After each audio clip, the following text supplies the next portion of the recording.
to another episode of the Lone Recruiter Podcast. I'm your host, Brett Clemenson, and if you're a recruiter, out on your own, or just lacking general guidance or mentorship, you've come to the right place. Our episode is designed to give you the motivation, the advice, and the strategies you need to become the very best lone recruiter. So join us, grab a cup of coffee, and let's take your desk to another level. Now, today, this episode is for anyone who's new or starting out in recruitment. And because I appreciate that this is the Lone Recruiter Podcast, but look, I know that the people listening to this are new recruiters, they're old recruiters, they work for big companies, they work for small companies, they work for themselves. Recruiters are recruiters. I don't care where you work, we all do the same job, right? But today I really want to hone in on people who are new at recruitment and might be feeling like, hey, this isn't for me.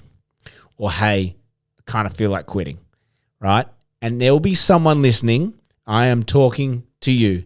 I want you to know, I've been recruiting for over 16 years now, but 6 weeks into my first gig as a recruiter ever, back in 2007, so pre-GFC, I joined a company.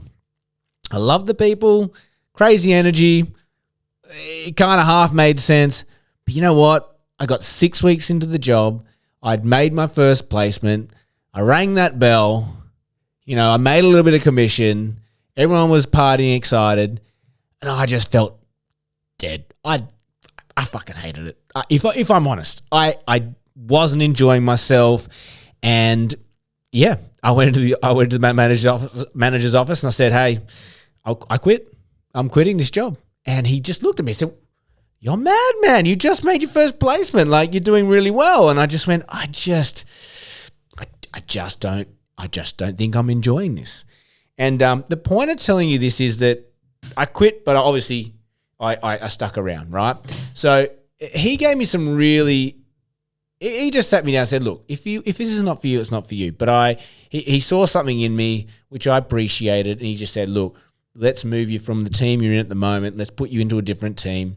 To give you some context, I was hired as a graduate straight out of university, and I was building up an IT desk for a company that didn't do a lot of IT, barely any. They had historically, but it had been years, and they had gone well into engineering and mining and at the time, and they thought it was time to get back into IT. So it was the right play, but getting a graduate to do it was probably not the right play. And then knowing my personality now, I just realized that really wasn't the market for me. So, I learned a lot going through that process, because going from a place of I don't like this job, I want to quit, to this is what I'm going to do for the rest of my life, it's a big jump, right? And so I think it's important for important for you and for everyone to hear, like, what happened to make me get to here, because you're probably thinking, that's where I want to be. I know my cousin, he works up in Queensland, he does blue collar recruitment. I mean, if there's anyone at his work, listening to this, I know he wanted to quit after 6 months, and he called me and just said, what do you reckon? I said, stick it out, give it. 2 years is the number. Once you get to 2 years, you really do know, right? And if you're young and this is the first sort of gig you're going into, you've got time to stick it about. And the reason I say that is there are so many small skills involved in recruiting, like so many. Like I've said this before in other podcasts, but like recruitment is pieces to a whole. You learn how to interview, right? That's just one of hundreds of skills you need to make a placement. You've got then advertising, you've got, interviewing, like setting up interviews, you've got debriefing, you've got prepping, you've got getting offers, you've got closing, you've got counter offers, all these bits that you need to learn, and then all the little bits in between that link it all together, and then you can start to really flow and really start to enjoy this job, because you're going from, what do they call it?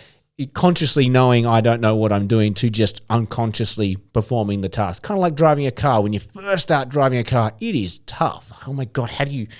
Got to do the clutch, got to do the gear. What gear am I in? Got to check my mirrors when? Where am I looking? It's confusing. But then as you get the hours up, as you start to get your logbook filled up, you go through your L plates, your P plates, now you're a full driver, you don't even think about driving anymore, right? Like you go down the road without one hesitation, without one thought of how you do it. You just do it. And I would say that recruitment is no different. It almost does become autopilot. And your next challenge is how do you get to the next level? But that's the fun bit.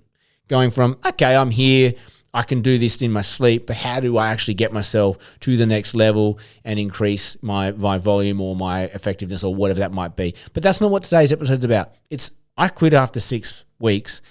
How the hell did what happened, or what observations did I make that made me stick around? And so what I want to give to you today are a couple of those ideas, because it might help you, okay?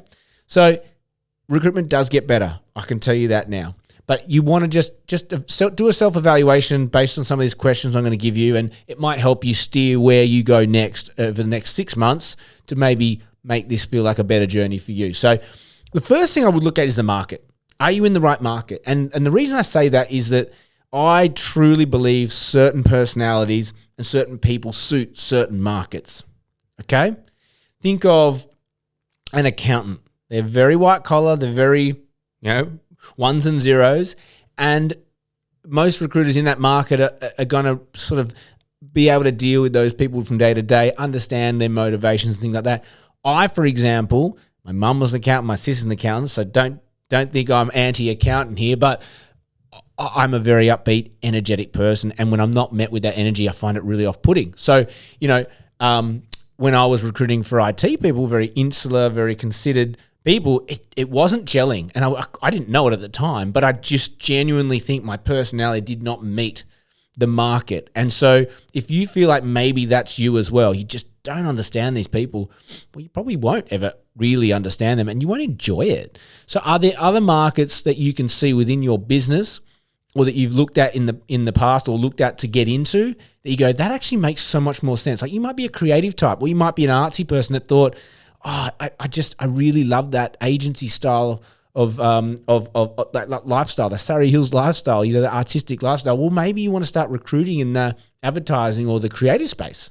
That might light you up. That might get you more excited, because you got to remember you're seeing their industry through those people as well. So if they're doing interesting jobs themselves or projects or whatever, you kind of get involved in them without actually being the creative itself. So that might be one thing to look at. Are you in the right market to suit your personality? The other thing to look at is, have you got the right support? Do you genuinely feel like someone's got your back? Have you got someone you can say, hey, I need help? Because a lot of the time when you feel lost, it's because you also feel like you don't know who to turn to ask for help. Okay? And you'll be absolutely amazed at how many people in the recruitment community are willing to say, hey, I'll give you a hand. Check out this podcast, for example. We are doing this because we want to help the general community, right? And I'm not alone. There are so many people, a lot of seasoned recruiters who'd be more than happy to mentor you, to give you some advice. If you see anyone in your networks that may be able to help you on your journey, even if it's like a competitor that looks like larger than life and you think, oh my God, they are so big, you'd be amazed. They probably would be happy to help you. I don't know. Maybe my glass is always too full, but or half full, but you'd be surprised. Make sure you've got the right person supporting you, and you've got someone that can look out for you. That can be really helpful too. Another thing is, what is the expectation you're putting on yourself? We're all ambitious. We all think, we're going to kick some goals. We're going to kick them quick. But are you putting too much expectation on yourself? Again, I quit after 6 weeks, and I think I expected myself to be 5 years of experience in a couple of weeks, because I don't know, that's just who I am. And I think sometimes you need to self-check your expectations, and maybe your expectations on yourself are actually unreasonable. Maybe they are really just irrational. You're probably looking at some of the top billers. You might have $1 million biller in your office. You might know some people who are making 500-600K, and you're going, why can't I do that? Well, guess what? You're a graduate. You've only just started. We don't expect you to do those sort of figures. All we expect you to do is the process, stick to it, and do each bit well. And as long as you're learning along the way, and we see the progress you're making, we see it. We can go, the day you walked into where you are now, chalk and cheese. You might not be making placements, but you're always closer to making a deal than you think. Recruitment's one of those beautiful games where you could be in a world of pain. Talking to someone yesterday, they said, my head's spinning. I feel like my wheels are spinning. I'm not getting where I want to be. But when I cut through what they had, I just said to them, mate, you've got CVs out. You've got clients who are giving you jobs. you're so much closer to making money than you realize.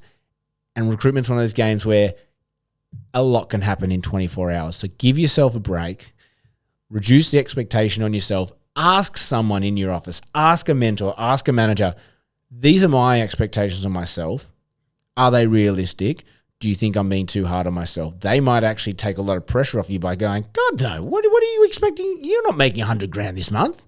All we need is 10. One placement. One is all you need. Okay? So look at your expectations on yourself. Maybe you need to reduce some of those and be realistic.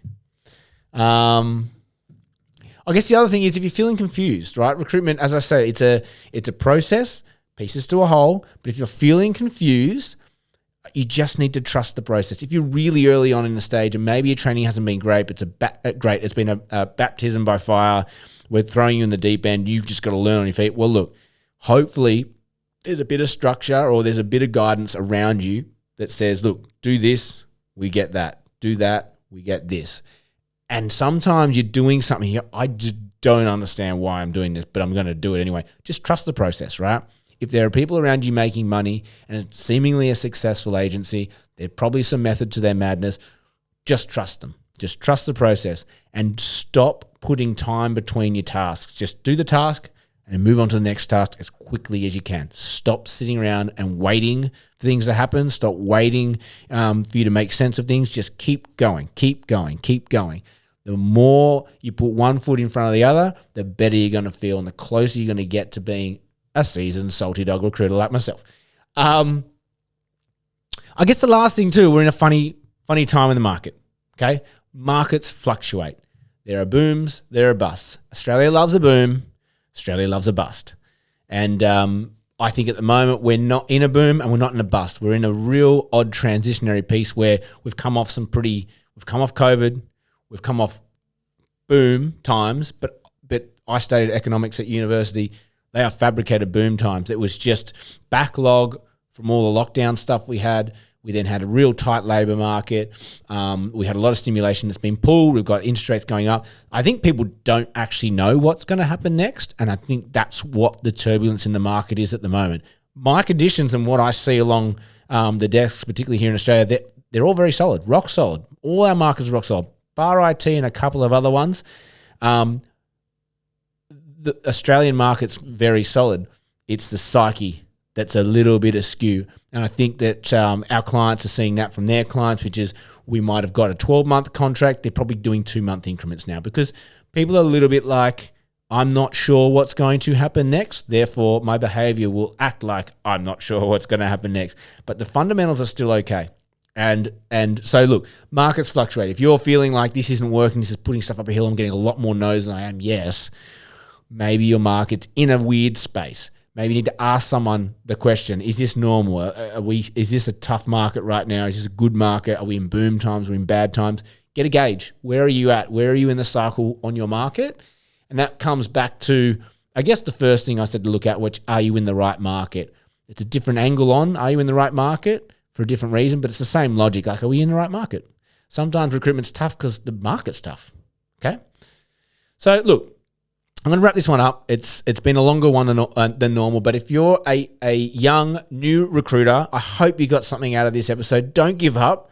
It's a very worthwhile industry. We've made a lot of money doing it, and you will as well. Just give yourself the time, give yourself the breathing space, allow yourself to fail. Failing is absolutely okay. You're going to fail a lot more than you succeed when you start in this job, but you'll start to see the wins start to balance up the failures, and before you know it, you're winning more than you're failing. And you'll look back and go, why was I crying every day and why did I want to quit? All right.